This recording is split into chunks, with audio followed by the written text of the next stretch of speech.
Malcolm is still totally relevant. Malcolm is needed. We need another Malcolm. We need a million Malcolms right now. His analysis is what got him killed. His analysis is what would provide us the kind of answers that we're looking for, and it's his analysis that we cannot forget. Peace, if you're willing to fight for it, and welcome to Make It Plain to People's Talk Thing. Here with your brother Amari and some more. I'm a little excited. Say what's up to the people. Revolutionary love, Black people, revolutionary love. That's what it is, and here on Make It Plain, we are Black Power Media. Nothing more, nothing less. Yes, no doubt. Yo, we're talking about Malcolm today, right? Always. You see, we wanted to put the Malcolm show out on Malcolm's birthday, Right. May 19th. And we felt kind of trifling. Because we didn't. Because we didn't do it. Well, we was busy. We was on the tour. We was doing Malcolm's work, bro. That's right. This is true. This is true. That's how we... And we also understood, like, yo, it's Malcolm Day every day for us. That's right. Because we are the sons of Malcolm. So word, man. So, we did interviews with folks asking them, is Malcolm still relevant? And we had to quickly change up that question because, well, check out the response we got. Is Malcolm still relevant? He says he's still relevant. Hey. See the way she scrunch up her? Anyway, yeah. No doubt. So we had to change the question, right? All right. And the question became, and the question should always be for us, what is the continuing relevance of Malcolm? Because it's still relevant. Check it out. I always pose it, what's the continuing relevance of myself? And within that is Malcolm, because Malcolm always questioned who you are as an individual, And I'll never forget that speech, who are you, Where do you come from? Who took your tongue? All those things. You're not an American, you're an African in America. Who are we as a people? Reminding us that we are not who we are taught to think we are, If you can put a scope on the relevance of Malcolm X and the continuation of Brother Malcolm through us, he is at the, I guess you can say, the apex of that which we should, is all people, is all African people, men and women should aspire to have that same drive, determination, and passion for the love of our people. His message was basically, get what you need to get, get freedom by any means necessary. Get freedom. Don't allow bondage just because you want to fit into society. And just because you are fitting into society doesn't mean that you're really free. I think one thing that people forgot about Malcolm is a no compromise concept. He was totally uncompromising. And that's something that Malcolm, he was definitely a no compromise kind of brother. In terms of understanding what self-determination is, what it is to define who you are and say that we need to create some kind of insular community support and to stop allowing ourselves to depend on other people to do things inside of our own communities. And Malcolm was a consciousness that we absolutely need today. It was a consciousness about the importance of one's identity, about one's history, about one's heritage, and about a commitment to actualize yourself and to build up your community. So I think Malcolm is eternally relevant.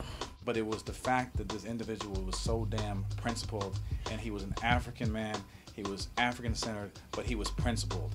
There's a scripture I used to run in John 8:51. That if you keep my saying on my principle, you'll never see death. And I think of Malcolm in that vein that, he lived his life based on principle. And the principles which he lived, live on today. And we always stretching for it. We always looking for unity, liberation, these things we speak about. So I look to no death in that man. What is the context that Malcolm was in when he was at his high point, right? You had U.S. imperialism controlling other nations. You had capitalism running amok. Lynchings here, you had police brutality in this country. When you look at it in that lens, the context of Malcolm, so is he still relevant? Do those things still exist? Well, we have more people going to prison than ever before. Police brutality is still going on at record levels. So we have the continuance of lynching, we have the continuance of segregated schools and living spaces, we have the continuance of internationalized poverty and oppression, of modern-day enslavement, again, in the prison system, and wage slavery. When you go back and read and listen to Malcolm X, almost everything he's saying is extremely relevant. It's perfectly relevant. You change a few dates, a few names. So, given the resources that I have, at my fingertips right now, how dare I not? How dare I not utilize those resources to empower myself, empower my community, empower the students I'm working with. Everything that he was advocating, we need to have rifle clubs and defense groups. We need to have community organized physical defense, psychological defense. We need to have political education meetings. We need to have spiritual groupings. Our ancestors are relevant. That's like saying it's history still relevant. It's not enough to say that you read about Malcolm and you can reference a couple quotes. You have to know him. I dare you to study Malcolm X. I dare you. I am a daughter of Malcolm. I am a son of Malcolm. Oh, I am a son of Malcolm. I'm a daughter of Malcolm. I'm a son of Malcolm X. I am Malcolm X. So we can see, man, that we're not alone in this thing, right. man. We got a whole lot of brothers and sisters. Brothers and sisters everywhere. Sons and daughters of Malcolm everywhere, man. Yo, but check it, man. The highlight of this trip thus far has been, for me, when we met a young brother who's actually the namesake of Father Malcolm. His name is Omowale. And, you know, we can see in this brother that the spirit of Malcolm lives on. You know what I mean? How old is this kid? He just turned 5 on Tuesday, on his birthday, May 19th. Right, you know? right. Anyway, man, so we're going to leave you with this. Enjoy it as we did.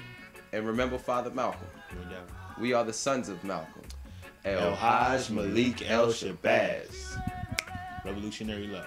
Peace, if you're willing to fight for it. Tell us what your name is. Omowale Efunyale. Wow, and when were you born? I was born on Malcolm X's birthday. When is that, do you know? No. Okay, it's May 19th. Omowale, do me a favor and tell me what this is here. Red, black, and green. And what does that stand for? Blood, people, land. Blood, people, land. Red, black, and green. Omowale, are you represented on these colors here? I represented on the black. That's right. Why? Because you a black man, right? Yes. That's right. You are African. And I have red blood. That's right. And what are we working towards? Land. Green land. That's right, my brother. All right, then. Thank you very much. Any last words? Yes. Okay, what is it? Well, when I was 5 on Tuesday and we had ice cream cones for my birthday. What? How come you ain't call me, bro? I don't know your phone number.